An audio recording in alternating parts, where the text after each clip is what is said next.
10 రూపాయలకే ఇన్ని ఐటమ్స్ తో ఇంత క్వాలిటీ అండ్ టేస్ట్ అయిన ఫుడ్ ని పెడుతున్నారా? అది కూడా మన రాజమండ్రిలో. నేను షూట్ చేసుకుని వెళ్తుంటే ఇంత జనాన్ని చూసి ఇదేమైనా హోటల్ అనుకున్నాను, కానీ కాదు, ఇక్కడ అన్నదానం జరుగుతుంది. నేను కూడా తిన్నాను, చాలా బాగుంది. ఇక్కడ ఉన్న వాళ్ళు కూడా అడుగుదాం ఎలా ఉందో. ఇక్కడ ఫుడ్ తింటున్నారు కదా, ఎలా ఉందండి? బాగుందమ్మా.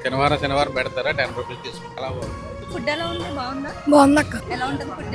చాలా బాగుంటుంది. అన్నదానం అంటున్నారు, మరి 10 రూపాయలు తీసుకుంటున్నారు. ఈ కాన్సెప్ట్ ఏంటో నాకు అసలు అర్థం కాక వాళ్ళనే అడిగాను, వాళ్ళ మాటల్లోనే చూద్దాం. ఈ 10 రూపాయల కాన్సెప్ట్ ఏంటంటే, ఉచిత అన్నదానం అంటే చాలా మంది అది కేవలం నిరుపేదల కోసం మాత్రం అనుకుంటారు. కానీ మా ఆలోచన వేరు. ఆకలితో ఉన్న ఎవరికైనా భోజనం అందాలి, కానీ వారి గౌరవం దెబ్బతినకుండా ఉచితంగా తింటడం అన్న ఫీలింగ్ వాళ్ళకి రాకుండా, అందుకే ఈ 10 రూపాయల కాన్సెప్ట్. ఈ చిన్న మొత్తం వాళ్ళకి గౌరవాన్ని ఇస్తుంది, మాకు సేవ చేసే అవకాశాన్ని ఇస్తుంది. ఈ 10 రూపాయలు కూడా ఇవ్వలేని వారు ఉంటారు. అలాంటి వారికి మేము పూర్తిగా ఉచితంగా భోజనం అందిస్తాం, ఎలాంటి భేదాభావం లేకుండా. మా లక్ష్యం ఒకటే, రుచికరమైన మంచి క్వాలిటీ ఉన్న భోజనం ఆకలితో ఉన్న వారికి అందించాలనేదే మా ఉద్దేశం. ఈ సేవలో భాగంగా మా ఫ్రెండ్స్ యొక్క హరి క్యాటర్స్ వారు ఏ విధమైన లాభం ఆశించుకున్నారు. ఇన్ని రకాల ఐటమ్స్ తో ప్రతి శనివారం సమయానికి రుచికరమైన వంటకాలతో భోజనం అందిస్తున్నారు. ఇది కేవలం అన్నదానం కాదు, మనసుతో చేసే సేవ. ఈ సేవలో పార్టిసిపేట్ చేసే ప్రతి ఒక్కరు కూడా మాకు డోనరే. ఫుడ్ కూడా చాలా టేస్ట్ గా ఉంది. ఇంత గ్యాస్ షార్టేజ్ లో కూడా 10 to 11 ఐటమ్స్ వరకు అయితే నేను చూసాను.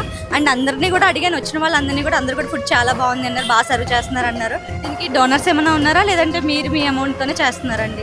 అమౌంట్ ఉందండి, ప్లస్ డోనర్స్ కూడా మా సర్కిల్ లో కొంతమంది డోనర్స్ కూడా ఉన్నారండి. అందరి సహకారంతో అండి. ఈ అన్నదానం వెనుక ఉన్న అసలైన స్ట్రెంత్ డోనర్స్ ఏనండి. వాళ్ళ సపోర్ట్ వల్లనే ఇంతమందికి భోజనం అనేది రీచ్ అవుతుంది. ప్రతి ప్లేట్ వెనుక ఒక వాలంటీర్ ఉంటాడు. వాళ్ళ ఎఫర్ట్ పెట్టడం వల్లే ఈ సేవ అనేది కూడా నడుస్తుంది. ఇంతకీ దీని అడ్రస్ ఎక్కడ అంటే, arts college main gate opposite Coimbatore filter coffee దగ్గర ప్రతి సాటర్డే అయితే పెడుతున్నారండి. మధ్యాహ్నం 12 గంటల నుంచే స్టార్ట్ అవుతుంది. అందరికీ ఈ సందర్భంగా కృతజ్ఞతలు తెలుపుకుంటున్నాం. అన్నం పరబ్రహ్మ స్వరూపం, అన్నదానాల కన్నా అన్నదానం మిన్న.